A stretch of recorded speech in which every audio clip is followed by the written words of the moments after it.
Hello, welcome to HITC Sport and what do I have to laugh about? I eat cardboard and sneeze blood 3 times a day. But lads, before Euro 2020 started, we were all hearing it. Oh, France are gonna win the tournament. Have you seen their players? France! They were the obvious choice. I mean, looking at their squad, the fact that they were reigning world champions, it almost made this tournament look like a formality. Ask anyone down the pub who they thought was going to win the Euros this summer. And sure, maybe the guy in the corner wearing glasses, wearing a cashmere sweater, and drinking a martini with bonsai tea leaves, maybe he would say someone like Austria, but everyone else, France. But I'm sorry, what was that? Kylian Mbappe? More like Kylian Sheridan. This guy is supposed to be the next Thierry Henry, right? Well, throughout this tournament, sure he's got the pace and the excellent first touch, but in front of goal, Ozzy looked about as petrified as a pig in David Cameron's bedroom. Judging by that tournament, Thierry Henry the sequel? No, more like Usain Bolt at Soccer 8. But listen, did you all have a good sleep last night? I mean, me, I sleep in a bath and use my elbow as a makeshift pillow, so clearly I didn't. I mean, Christ, look at these bags. My eyes are saggier than Craig Shakespeare's love handles, but I can tell you for a fact, Mbappe would have spent last night crying into a pillow. I pity whoever was rooming with him in that Spanish hotel, because it'll probably have sounded like a dog giving birth all night long. Ozzy, right now, he's got the confidence of a middle-aged divorcee on Tinder. I know he's one of the best players on the planet, but I don't care. Didier Deschamps had 2 subs left. Drag him off the pitch and bring in someone whose self-belief wasn't lying face down in a bin bag. Ozzy, he looked out of it. A bit like a poodle trying to navigate their way up an escalator. In the 119th minute, just bring on Wissam Ben Yedder for the penalties. He scored 11 spot kicks for Monaco last season. Sure, to the untrained eye, Deschamps would have looked like someone having a nervous breakdown if he did that. But still, these are the big decisions that a World Cup winning manager should be making. I'm gonna say it, the last year has been utter torture for Mbappe. Since football returned after the first lockdown last summer, he's lost the Champions League final, lost the Champions League semi-final, bottled the League on title race to something with Jose Font at the back and a Swansea flop in midfield, and now this. What a game though, what a game. The sad thing is, I'm guessing a large portion of you switched over to Love Island at 9 PM. Be honest, if you were one of those people more interested in wondering what chiseled boy band wannabe would get his fragile ego boosted by sacked River Island shop assistants who can't locate China on a map, then please, I'm losing hope for humanity. Football matches are just 90 minutes of scrolling through social media, occasionally looking up at the screen when the commentator gets excited. Please tell me this isn't where society is heading. Please don't let this be true. It can't be, please. No.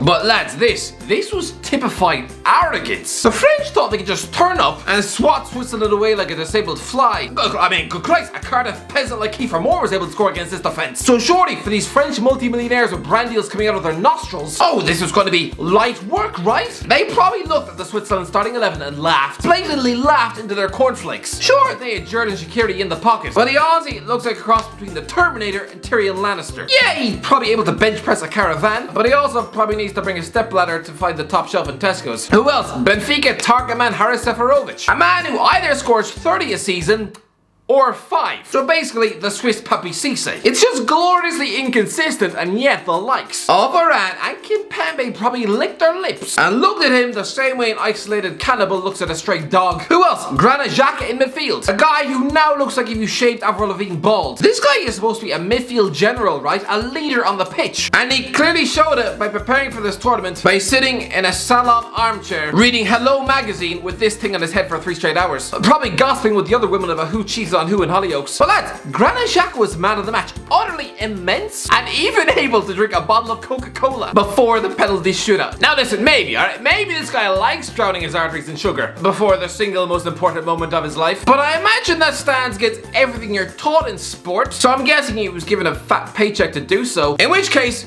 Go on, Granit, grab that bag! it's a bit weird. The footballing authorities are happy to endorse Xhaka's use of coke, but when Adrian Mutu does it, he gets banned from the sport. By the way, I'm gonna say it, incredible performance from Xhaka. And I'm saying it, finally, him partnered with a winner like Jose Mourinho next season. He's gonna be one of the most coveted midfielders on planet Earth, I'm calling it there. Who else was in the Swiss squad? No world-class defenders. No, just Fabian Schär from Newcastle. The only thing you should be scared of in Newcastle is getting in front of Scarlett Moffat at the queue for Burger King. And in goal, are you really going to be scared by Jan Sommer? Midsummer, maybe.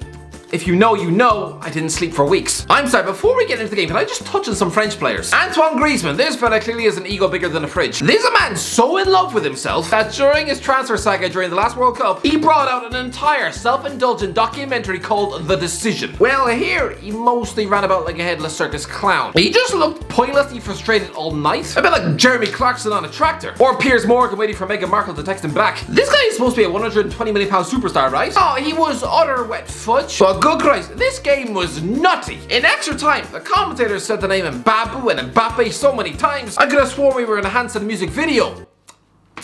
It's a clever 90s joke. There's a why am I singing to children? I'm not Willy Wonka! Although there are 3 dead Oompa Loompas in my fridge. I think the game was lost when Kylian Benzema went off the pitch. This man is a leader, a born winner, a champion. But most of all, a scary bastard to have in your squad. Like, imagine being his teammate. You'd be too scared to even make love to your wife. In case he jumps out of the wardrobe with a camera, am I right? I don't know. I know very little about that story. But look at him. Imagine what goes through his head on a daily basis. He constantly looks like someone who's just come from punching a pig in the face. But that is what France needed. I'm sorry. At school, he was probably the one flushing a teacher's head down the toilet. But that's what France needed. I'm sorry. Benzema was utterly brilliant. He was the one who scored 2 goals in 2 minutes to turn the game on its head. He didn't deserve to lose this game. Honestly, when that second goal went in, I honestly felt my ball bag shrink to the size of the Monopoly dog. With Cristiano Ronaldo already dumped out of the tournament, I had mentally prepared myself for Benzema lifting the golden boot and me having to suffer the consequences.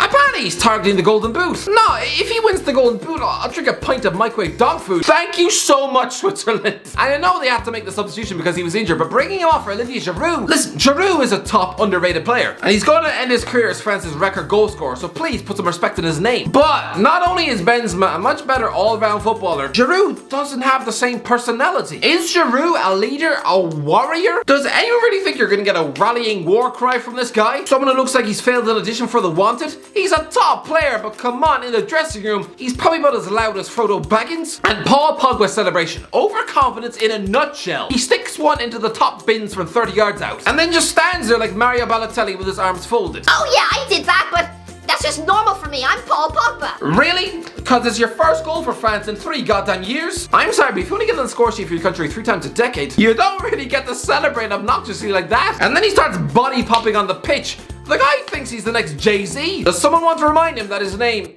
is Paul? You can have all the swag and rhythm in the world, but it's kind of negated when you share the first name of middle-aged dentist from Swindon. Lad, you have the same name as a predicting octopus. What's so swag about that? Do people still say swag? Sounds very much a Cher Lloyd type of word. Is she still popular? Nah, she's probably living under a bridge. But my point is, Pogba stopped playing. In that instant, he was probably already thinking about uploading that celebration to the gram. Oh, this is gonna get me another 1 million more followers. Yeah, the only one following you last night was your own sense of shame. The irony is, his last post is this one word saying, focus. Focus? You had the focus of a grainy Nokia 3510i. Focus? Is this some sort of sick joke? As soon as he scored that goal, he stopped playing. It's that selfish, immature thing I used to do as an 11-year-old child. Yeah, I've scored a goal. Now, if you'll excuse me, I'm just gonna stand here and daydream about last night's episode of The Simpsons, utterly letting my marker walk by me in the field. Oh, Pogba. And the French defense was all at sea. Their backline. Raphael Varane is supposed to be the best defender on planet Earth, right? He didn't even look as good as Harry Maguire. You know, a former Hull centre half. Both he and Presnel Kimpembe looked like they prepared for the match by downing bottles of washing up liquid in the sink. All at sea for Haris Seferovic's opening goal. For the final intervention from Mario Gavranovic, he takes a touch and Mbembe excitedly dives in like Michael Jackson at a ball pit. Kimpembe was just turned inside out by a journeyman from Dynamo Zagreb. I mean, come on. But listen, some Liverpool fans are trying to convince themselves that that penalty miss would have made it easier to sign Kylian Mbappe. I'm sorry, but when was the last time Liverpool went out and signed an established world star from a club who regularly compete at the business end of the Champions League? Anyone? No, it doesn't happen. Alright, do you not know the history of how your club works? It's like predicting David Attenborough to wind up marrying something out of Made in Chelsea. I mean, I've never seen a minute of that show, it's just advertised on TV. But honestly, imagine sitting through a whole episode. Probably like drinking petrol through a hose. If I wanted to watch rich people cheat on their spouses, I would just watch the tape from Matt Hancock's office. Honestly lads, that penalty miss against the Swiss last night is as relevant to Liverpool as me wiping my knob on the curtains. The two things don't really correlate. But congratulations to Switzerland, an incredible performance. Unbelievable, and you deserve your day with Spain in the quarterfinals. And considering Poland, a team who finished bottom of their group, they held Spain to a draw, then realistically Switzerland have a brilliant chance of making a semi-final. Amazing. Anyway, that is the end of the video. If you enjoyed the video, actually, what am I saying? England versus Germany tonight. You must be absolutely paralyzed with fear. But don't worry lads, England are going to win on penalties. You heard it here first. Anyway, that's it guys. If you enjoyed the video, don't forget to like, subscribe, and as always, I'll talk to you in a while.